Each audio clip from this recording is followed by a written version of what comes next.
আল্লাহর হাবিব বললেন, আল্লাহ গোটা বিশ্বের মানুষকে দুই ভাগ করলেন। কয় ভাগ? জান্নাতি, জাহান্নামী। আল্লাহ আমাকে জান্নাতীদের মধ্যে ঢুকালেন। জান্নাতীদেরকে আল্লাহ পৃথিবীতে বিভিন্ন দেশে ফেললেন। আল্লাহ আমাকে মক্কা শহরে ফেললেন। মক্কা শহরে অনেকগুলো গোষ্ঠী আছে, আল্লাহ আমাকে কোরাইশ গোষ্ঠীর মধ্যে ফেললেন। কোরাইশ গোষ্ঠীতে অনেকগুলো খানদান আছে, আমারে আল্লাহ হাশমি খানদানে ফেললেন। হাশমি খানদানে অনেক পরিবার, আমাকে শ্রেষ্ঠ পরিবার আব্দুল মুত্তালিবের পরিবারে ফেললেন।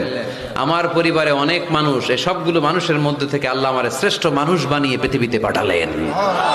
আনা খায়রুকুম বাইতা আনা খায়রুকুম নাফসা ওয়ালা ফখর। আমি ঘরের দিক থেকে পৃথিবীতে সেরা, আমি মানবতার দিক থেকে পৃথিবীতে সেরা।